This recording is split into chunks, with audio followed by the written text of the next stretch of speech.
Hello everyone, welcome here. Today we are going to start next video, this chapter mole concept. Previous video के अंदर अपन बात कर रहे थे स्टोइक्योमेट्री की, लिमिटिंग रिएजेंट की, और वहीं अपन जब परसेंटेज प्योरिटी की बात स्टार्ट करने जा रहे थे अपना वीडियो कट हो गया था, कुछ कॉम्प्लिकेशंस आ गई थी, उस वजह से उसको अपन ने वहीं पे एंड कर दिया था। उसके आगे अपन आज कंटिन्यू करते हैं और आज अपन देखेंगे परसेंटेज यील्ड पढ़ेंगे और उसके बाद में परसेंटेज प्योरिटी के बारे में बात करेंगे कि परसेंटेज प्योरिटी क्या होती है।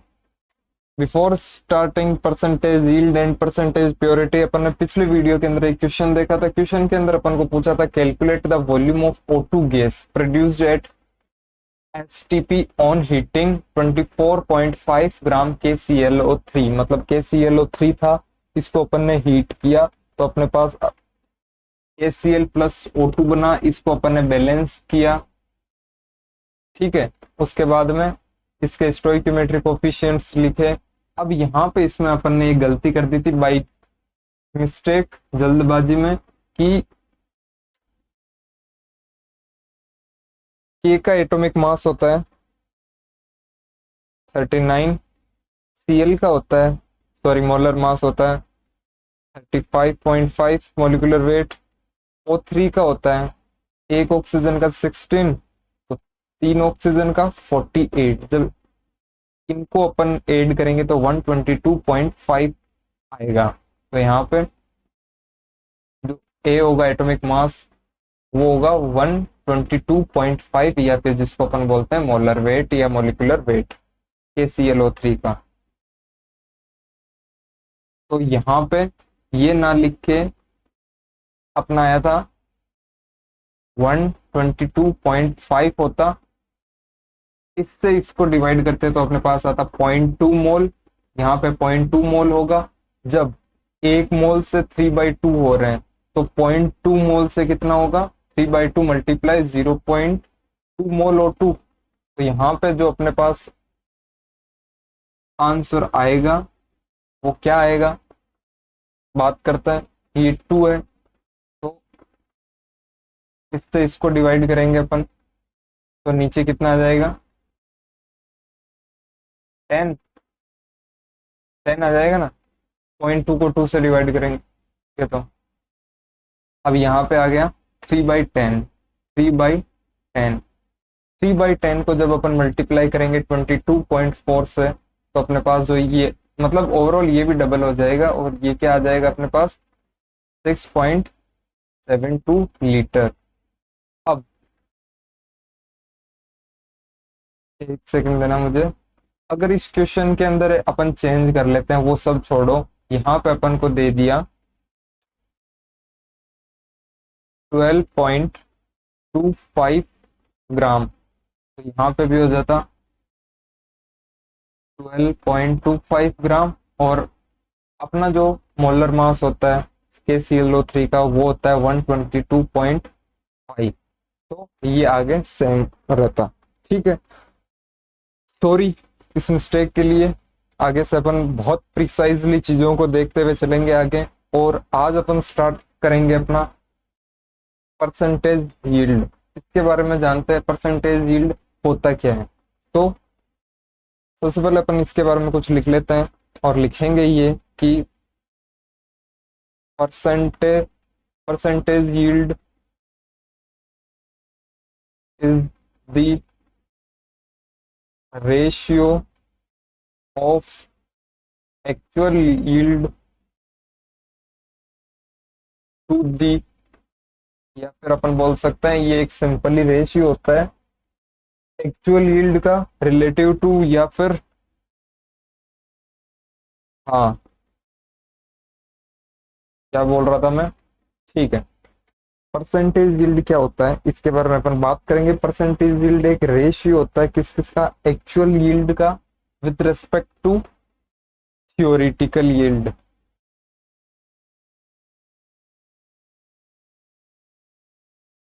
थियोरिटिकल यील्ड और मल्टीप्लाइड बाय 100 से अपन इसको मल्टीप्लाई कर देंगे तो अपने पास परसेंटेज यील्ड आ जाएगी। मतलब सिंपल सी बात है, परसेंटेज यील्ड कैसे कैलकुलेट करते हैं,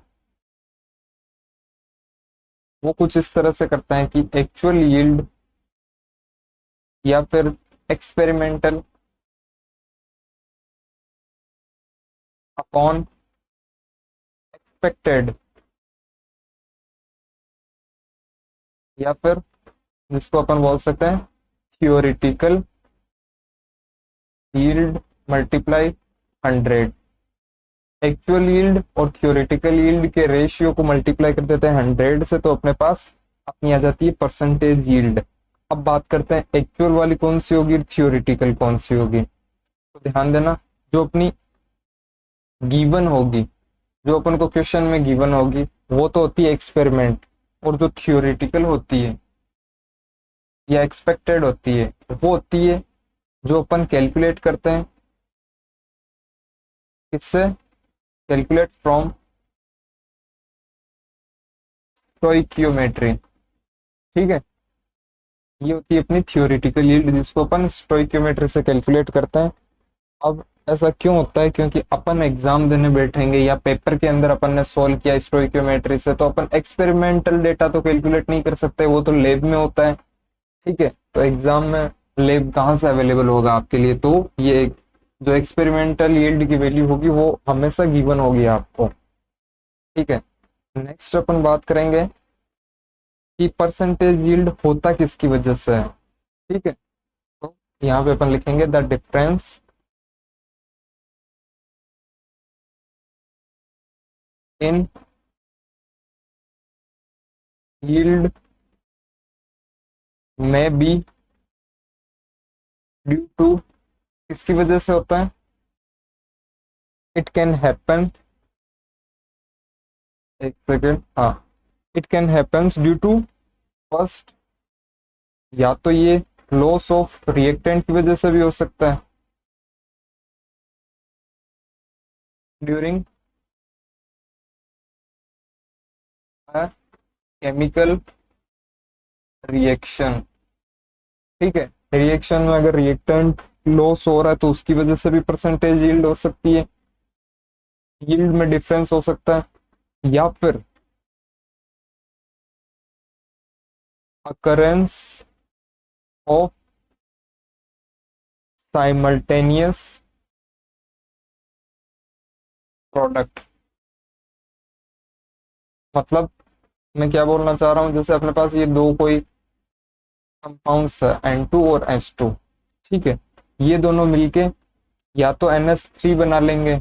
अब इसके अंदर रिएक्टेंट लॉस हो रहा है, या फिर NH3 के साथ साथ ये साइमल्टेनियसली N2H4 भी फॉर्म कर सकते हैं, दोनों मिल कंबाइन होके। ठीक है, तो इनके बीच की यील्ड का डिफरेंस देखना है अपन को। जैसे अपन एक एग्जांपल से बात करते हैं, एक सेकंड,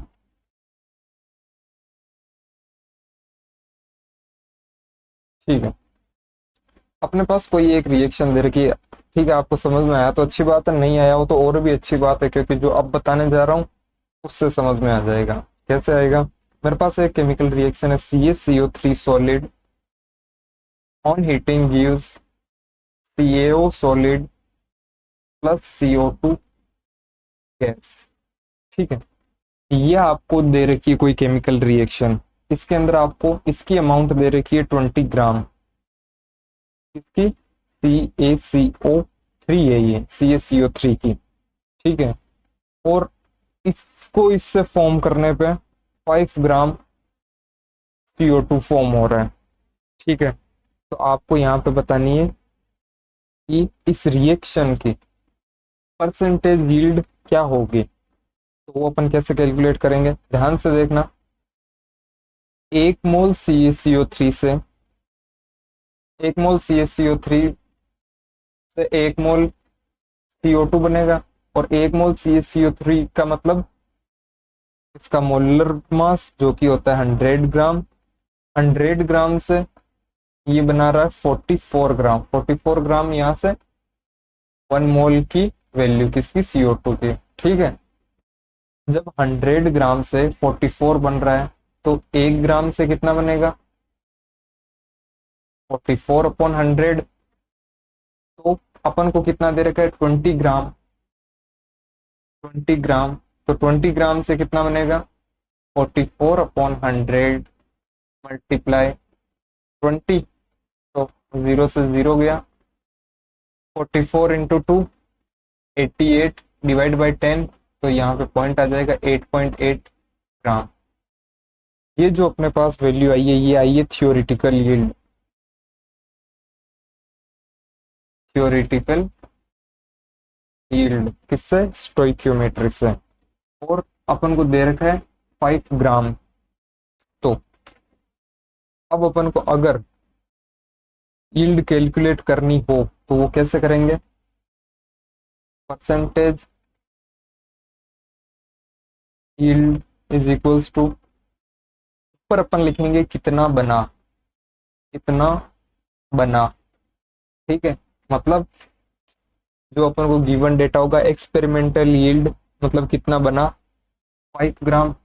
और नीचे अपन लिखेंगे कितना बनना था। ठीक है, ये अपने याद करने के लिए, या फिर चलो इसको एक बार के लिए हटाते हैं। एक सिंपल सा फॉर्मूला यहाँ पे लिख देते हैं और वो ये होगा कि परसेंटेज यील्ड कैलकुलेट करते टाइम अपन कौन सा फॉर्मूला अप्लाई करेंगे? अपन को पता है expected yield upon theoretical yield से करेंगे। तो एक्सपेक्टेड यील्ड क्या होती है? जो गिवन डेटा होगा तो अपन लिख लेते हैं उसकी अपॉन अपनी मल्टीप्लाई 100। उसकी अपनी क्या? यील्ड। कुछ और मत समझना, वैसे तो समझदार हो आप, कुछ नहीं समझते ज्यादा, बट फिर भी उसकी यील्ड अपॉन अपनी यील्ड मल्टीप्लाई 100। तो उसकी यील्ड क्या दे रखी है अपन को? 5 अपॉन अपनी क्या आई? 8.8 मल्टीप्लाई किससे कर देंगे? 100। तो अपने पास आ जाएगी 56.81%। ये अपनी होगी इस केमिकल रिएक्शन की यील्ड। क्लियर? अब अपन चलते हैं अपने क्वेश्चन पे। क्वेश्चन पे अपने पास गिवन है, पेन चेंज करते हैं। क्वेश्चन के अंदर अपने पास गिवन है 0.4 mole of PCl5 combines with 1.8 mole of H2O if इतने इतने gram of HCl is formed then percentage yield of reaction will be। Reaction की परसेंटेज यील्ड बतानी है। रिएक्शन अपने पास क्या है? PCl5 plus H2O gives H3PO4 plus HCl। ठीक है, अब इनको अपन स्टोइकियोमेट्री में अपन ने क्या सीखा था? बैलेंस करते हैं सबसे पहले। तो यहाँ पे 4, यहाँ पे 5। तो ये केमिकल रिएक्शन आप बैलेंस करना आपको आती होगी और देख लेना आप। ये अपनी एक बैलेंस्ड केमिकल रिएक्शन है और इसके अंदर अपन को गिवन डेटा क्या है कि PCl5 के कितने मोल से? 0.4 मोल। इसके PCl के 5 के और वाटर के कितने मोल से? 1.8 मोल्स। अब जब रिएक्टेंट में दो के मास या मोल्स गिवन हो तो अपन क्या करते हैं? लिमिटिंग रिएजेंट वाला फंडा अप्लाई करते हैं। और लिमिटिंग रिएजेंट कौन सा होता है? जिसके मोल के अंदर अपन स्टोइकियोमेट्रिक कोफिशिएंट को डिवाइड करते हैं तो जो लीस्ट वैल्यू आएगी वही अपना लिमिटिंग रिएजेंट होता है। यहाँ पे लिमिटिंग रिएजेंट क्या होगा? ये मोल्स है अपॉन स्टोइकियोमेट्रिक कोफिशिएंट क्या है इनके? इसका 1 है, इसका 4 है, इसका 1 है, इसका 5 है। ठीक है, तो 1 इसको किससे करेंगे? 4 से। तो यहाँ पे तो आ जाएगा 0.4 और यहाँ पे वैल्यू आएगी 0.4 एंड समथिंग। ठीक है, क्योंकि 1.6 होता तब होता 0.4। तो यहाँ पे 0.4 से बड़ी वैल्यू आएगी। तो जो लीस्ट वैल्यू होती है जिसकी, वही अपना क्या होता है? LR। तो यहाँ पे अपना LR क्या है? PCl5। तो इससे अपन क्वेश्चन को सोल्व करेंगे। कैसे करेंगे? एक सेकंड, थोड़ा सा वापस रफ कर लेते हैं।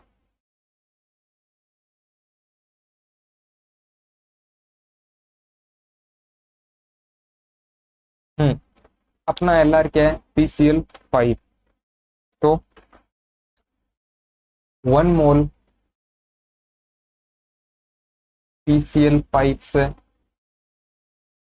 क्या फॉर्म हो रहा है,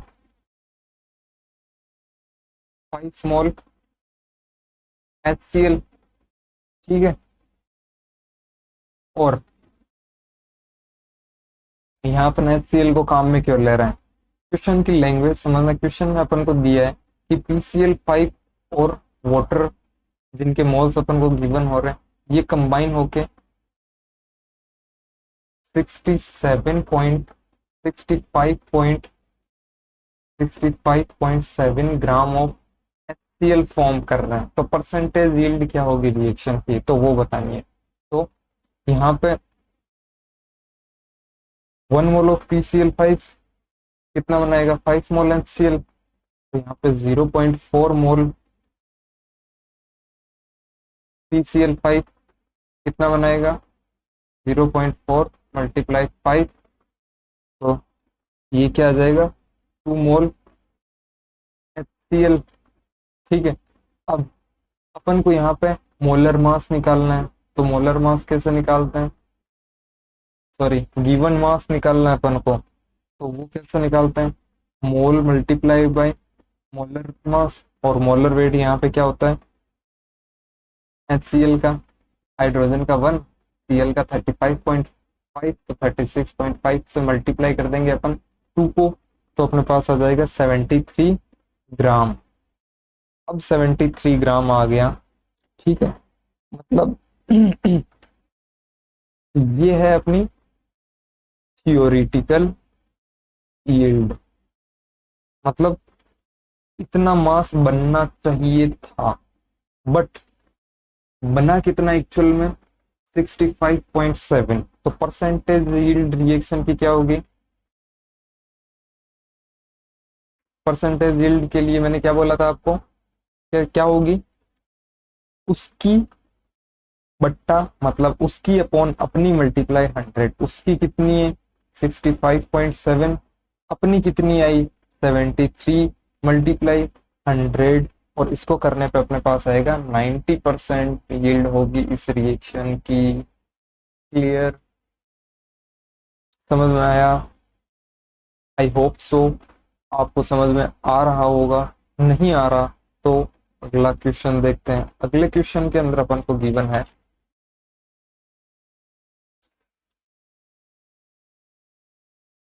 एक, हाँ, ये क्वेश्चन करने से पहले आपको एक चीज सीखनी होगी, और वो ये होगी कि अपन ने क्या देखा था, परसेंटेज यील्ड का फॉर्मूला क्या होता था, expected, sorry actual experimental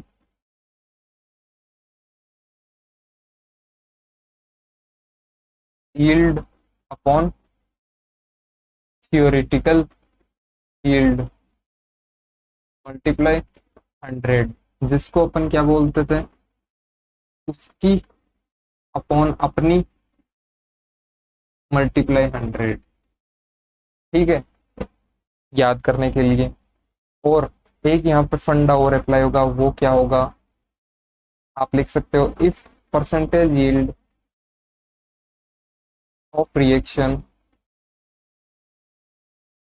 is given. अगर किसी रिएक्शन के अंदर परसेंटेज यील्ड गिवन है क्वेश्चन के अंदर ही, तो अपन क्या करेंगे, इस साइड रिएक्टेंट होता है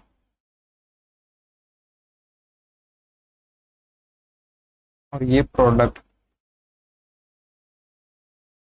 ठीक है, तो अगर रिएक्टेंट से प्रोडक्ट की साइड जा रहे हैं अपन क्वेश्चन में, तब तो अपन क्या करेंगे, जो गिवन यील्ड होगी उसको अपन मल्टीप्लाई कर देंगे परसेंटेज यील्ड को अपॉन 100 कर देंगे।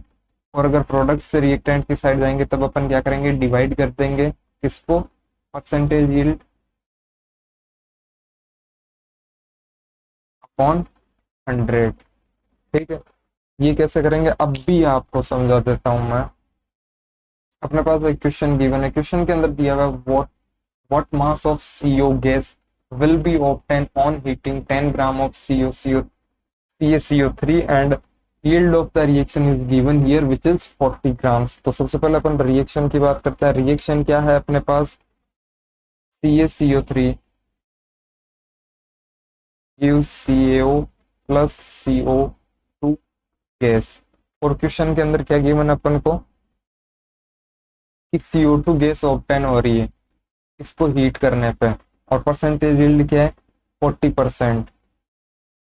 ठीक है, तो अपन को बताना है मास ऑफ CO2 गैस, वो कैसे बताएंगे। इसके 1 मोल से CO2 गैस कितनी बन रही है, 1 मोल से CO3 का मोलर मास क्या होता है 100, और इसके 1 मोल के अंदर क्या होता है 44 ग्राम। तो मैं क्या बोल सकता हूँ 100 ग्राम ऑफ CaCO3 से 44 ग्राम CO2 फॉर्म हो रही है। ठीक है, ठीक है, तो 10 ग्राम को हीट करने पे क्या होगी, तो 10 ग्राम को हीट करने पे क्या होगी 44/100 मल्टीप्लाई 10, तो ये अपना जाएगा 4.4 ग्राम CO2 gas will be obtain. But ये कब होगी, व्हेन परसेंटेज यील्ड 100% होगी तब होती है 4.4। तो बट परसेंटेज यील्ड यहाँ पे क्या है 4.4, समझ रहे हो आप। परसेंटेज यील्ड यहाँ पे क्या है 4.4। तो मैं क्या बोल सकता हूँ यहाँ पे कि जो 4.4 ग्राम है ये CO2, ये तो तब बनता जब रिएक्शन की यील्ड 100% होती। ठीक है, जब सारा का सारा CaCO3 काम में आता रिएक्ट, बट यहाँ पे परसेंटेज यील्ड क्या है रिएक्शन की 40% गिवन है अपन को। तो ऐसे में हमें ये करना चाहिए कि जितना 100% पर मिलता, 100% पे कितना मिलता है 4.4 ग्राम, उसका 80% अब मिले, सॉरी उसका 40% अब मिलेगा। तो अब कितना मिलेगा 40%। तो यहां से 0 से 0 गया,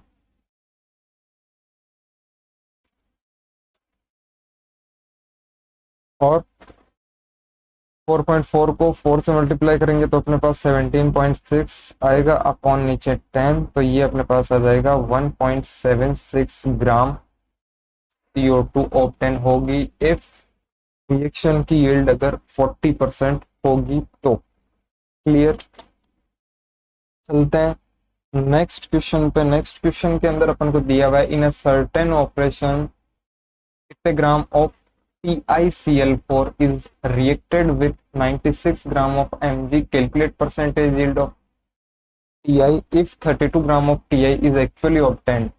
ठीक है, ये क्वेश्चन आपके लिए है और आपके लिए क्या है होमवर्क है, और इसके अंदर मैं आपको थोड़े से हिंट दे देता हूं।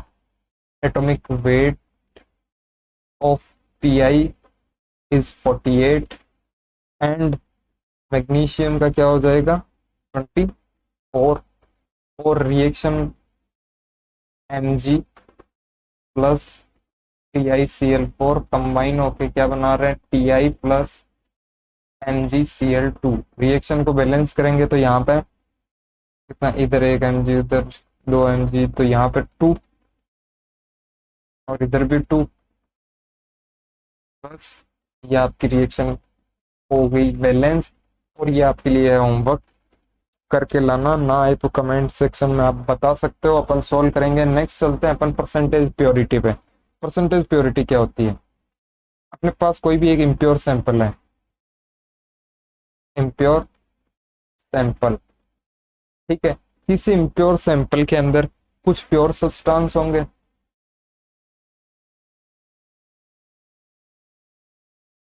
और कुछ उसके अंदर इम्प्योरिटीज होगी।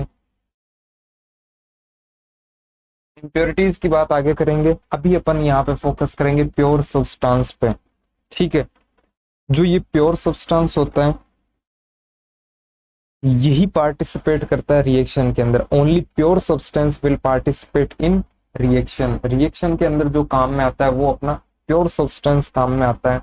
और इसका फॉर्मूला अपन लिख सकते हैं परसेंटेज प्योरिटी कैलकुलेट करने का। वो कैसे करते हैं, मास of pure substance upon mass of impure पूरे सैंपल का मल्टीप्लाई 100। ठीक है, मतलब अगर अपन को प्योरिटी कैलकुलेट करनी होगी तो इसका मास अपॉन इसका मास मल्टीप्लाई 100, तो अपने पास परसेंटेज प्योरिटी आ जाएगी। परसेंटेज प्योरिटी तो आ जाएगी, लेकिन आपको क्लियरिटी नहीं आई होगी। और वो क्लियरिटी कैसे आ सकती है, सिर्फ क्वेश्चन प्रैक्टिस से। मोल के अंदर जितनी ज्यादा क्वेश्चन प्रैक्टिस होगी उतनी ज्यादा क्लियरिटी आएगी किसी भी कॉन्सेप्ट से रिलेटेड। क्वेश्चन में अपन को गिवन है 20 ग्राम ऑफ KClO3 गिवन है। इसको हीट करने पे 7.45 ग्राम KCl मिल रहा है अपन को अलोंग विथ ऑक्सीजन गैस। अपन को कैलकुलेट करनी है percentage purity of KClO3 sample. मतलब मैं यहाँ पे क्या बोल सकता हूँ, 20 ग्राम सैंपल था अपने पास KClO3 का, जो कि इम्प्योर। इस सैंपल में प्योर KClO3 भी होगा और कुछ इम्प्योर KClO3 भी होगा। जो प्योर KClO3 होगा ये अपना किसके अंदर काम में आ रहा है, ये जो प्योर वाला है प्योर, ये आ रहा है अपने केमिकल रिएक्शन में काम। तो वो क्या होगा, KClO3 gives KCl along with oxygen gas. अब यहाँ पे अपन को गिवन डेटा क्या है कि पहले रिएक्शन को बैलेंस कर लेते हैं। यहाँ पे 2, यहाँ पे 2, यहाँ पे 3। ठीक है, तो अपन को गिवन क्या है कि 20 ग्राम ऑफ KClO3। ठीक है, ये तो पूरे इम्प्योर, ये तो सैंपल का था। ठीक है, अपन को यहाँ पे बताना है परसेंटेज प्योरिटी। तो वो कैसे निकालेंगे, उसके लिए अपन को पहले किसकी जरूरत होगी, इसके मास की। इसके अंदर इसको डिवाइड करेंगे तभी तो आएगा। तो इसके मास को अपन को कैलकुलेट करना होगा सबसे पहले स्टेप में। वो कैसे करेंगे, अपन को यहाँ पे गिवन है KCl, वो कितना मिल रहा है अपन को हीट करने पे, और हीट करने पे इतना मिल रहा है 7.45। प्रोडक्ट सिर्फ प्योर से बनेंगे, इम्प्योर से नहीं बनेंगे। तो मैं यहाँ पे क्या लिख सकता हूँ, 7.45 ग्राम। तो सबसे पहले इसके मोल कैलकुलेट कर लेते हैं अपन। मोल मोल क्या होंगे, given mass 45 upon molar mass क्या होता है KCl का 74.5 इक्वल्स टू, इसको सॉल्व करेंगे तो 0.1 मोल। ये अपने पास आ जाएगा 0.1 मोल है KCl, 0.1 मोल। 2 मोल से KCl के कितने बन रहे हैं, 2। इसके 2 से इसके कितने बन रहे हैं, 2। इसके 0.1 से इसके कितने बनेंगे, 0.1। ठीक है ना। तो यहाँ पे मैं क्या लिख सकता हूँ, mass of pure KClO3 equals to 0.1 multiply 122.5। Mole को मोलर मास से मल्टीप्लाई कर देंगे तो अपने पास क्या जाएगा, मास, और वो क्या जाएगा 12.25 ग्राम। ये अपने पास आ गया प्योर KClO3। तो परसेंटेज प्योरिटी के लिए अपन क्या करेंगे, प्योर वाले मास को लिखेंगे, डिवाइड किससे करेंगे, सैंपल, मल्टीप्लाई 100। तो अपने पास इसका आंसर आ जाएगा ये 25 जा 100, और 12.25 को 5 से मल्टीप्लाई करेंगे तो अपने पास आ जाएगा 61.25%। क्लियर। अब इसके बाद में चलते हैं नेक्स्ट क्वेश्चन पे।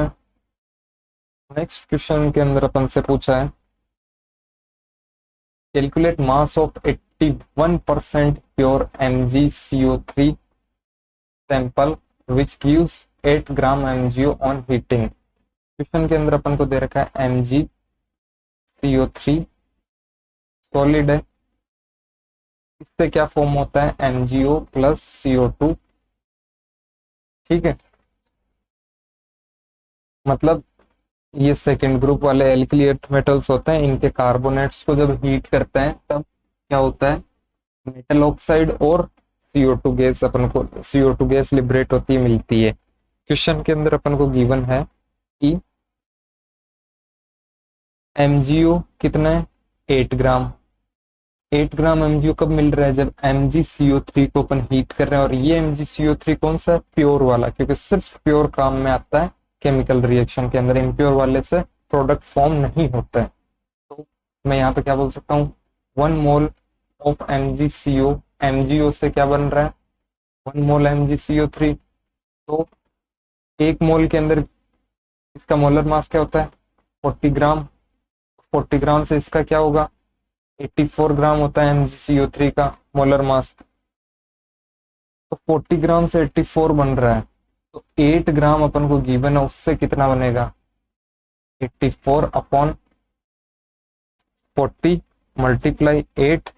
सिंपल सी मैथ है, कोई कॉम्प्लिकेटेड तो है नहीं, ना हो तो आपसे बता देना, आपको ये सिंपल मैथ भी सिखा दी जाएगी। ठीक है, तो इसको जब सोल्व करेंगे तो अपने पास आ जाएगा 16.8 gram of MgCO3 will form from 8 gram of MgO। ठीक है, अब ये क्या है, ये तो मास है या प्योर वाले का। ठीक है, अपने पास था सैंपल, इम्प्योर सैंपल था। ठीक है, इसका मास अपन ने मान लिया x ग्राम था। ठीक है, इसका पता नहीं है तो x ग्राम था। 80% अपन को गिवन है प्योर MgCO3 का सैंपल, तो ये 80% होगा MgCO3 प्योर। और इस प्योर MgCO3 की वैल्यू क्या होगी, x मल्टीप्लाई 80/100, यही होगी ना, समझ में आ रहा है आपको। क्योंकि ये इम्प्योर जो पूरा सैंपल था उसका मास मान लिया अपन ने x, तो x का 80% प्योर है, 80% प्योर है, और वो क्या है 16.8, 16.8। और जब अपन इसको सोल्व करेंगे तो x की वैल्यू अपने पास आ जाएगी 21 ग्राम। तो अपन क्या बोल सकते हैं, ये कितना है सैंपल 21 ग्राम। क्लियर। नेक्स्ट अपन बात करते हैं एक और क्वेश्चन की, और इस क्वेश्चन को सोल्व करने से पहले फिर से एक बार ये क्वेश्चन देखते हैं। अपने पास एक तो ये मेथड था, दूसरा मैं एक इजी सा बता देता हूँ आपको। वो क्या था कि अपने पास एक सैंपल था जो कि इम्प्योर था, इम्प्योर सैंपल जिसका अपन को मास पता नहीं था, अपन ने ले लिया x ग्राम मास। ठीक है, उसके अंदर प्योर MgCO3 था, वो कितना था क्वेश्चन में गिवन था 80%। x का 80% 80/100 कर देंगे तो 80% क्या था प्योर MgCO3। तो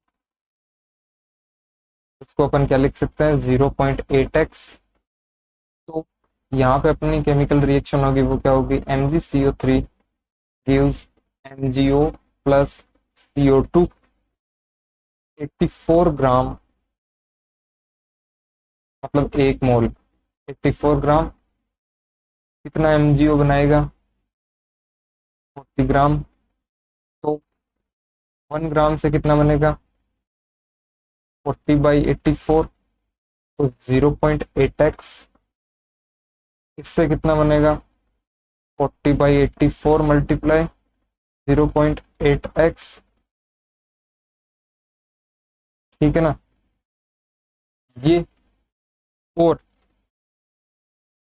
एक सेकंड क्वेश्चन में देखना, और क्वेश्चन में गिवन किया है अपन को MgO कितना है 8 ग्राम, तो इज इक्वल्स टू 8 ग्राम।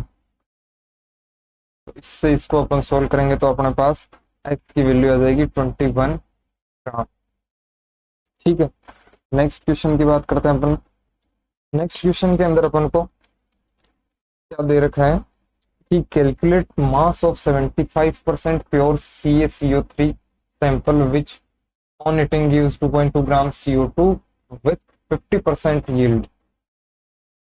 ठीक है, मतलब अपने पास एक सैंपल है CaCO3 का, जिसकी यील्ड अपन को गिवन है 50% CaO solid plus CO2 gas. और क्या गिवन है, ये अपने पास है 2.2 ग्राम। ठीक है, ये अपना गिवन डेटा हो गया। अब अपन को क्या निकालना है, CaCO3 एक मोल के अंदर कितना बन रहा है CO2 से एक, तो यहाँ पे 2.2 अपॉन 44, मतलब मोल्स निकाल रहे हैं अपन CO2 के। गिवन मास 2.2 ग्राम है, मोलर मास होता है CO2 का 44, तो 1/20। 1/20 से कितना बनेगा ये 1/20। ये तो कब बनता, जब रिएक्शन की यील्ड 100% होती, बट यहाँ पे रिएक्शन की यील्ड क्या 50%। तो यहाँ पे अपन क्या कर देंगे, मल्टीप्लाई कर देंगे। मैंने क्या बोला था, प्रोडक्ट से रिएक्टेंट में आ रहे हैं तो डिवाइड करते हैं किससे, परसेंटेज यील्ड बाई 100। तो यहाँ पे क्या हो जाएगा 0.5, तो ये हो जाएगा आपका 1/10 is equals to 0.1 mole CaCO3। मतलब यहाँ पे मैं क्या लिख सकता हूँ, 10 ग्राम CaCO3। कौन सा है ये, प्योर। टोटल कितना है 10 ग्राम, इम्प्योर सैंपल था X, कितनी परसेंट प्योरिटी थी 75%। तो 3/4 25 से डिवाइड कर देंगे तो अपने पास X की वैल्यू हो जाएगी 40/3 विच इज 13.33 ग्राम। ये अपनी बात हुई परसेंटेज प्योरिटी और परसेंटेज प्योरिटी, और अपन ने एक देखी थी परसेंटेज यील्ड। इनको अपन यहीं पे कंप्लीट करते हैं। इनसे रिलेटेड क्वेश्चन को ढंग से एक बार समझेंगे जिससे आपका कॉन्सेप्ट अच्छी तरीके से क्लियर होगा। और नेक्स्ट अपन बात करेंगे मिक्सचर एनालिसिस की। ठीक है, तो तक के लिए bye, thank you so much for watching, मिलते हैं नेक्स्ट वीडियो में।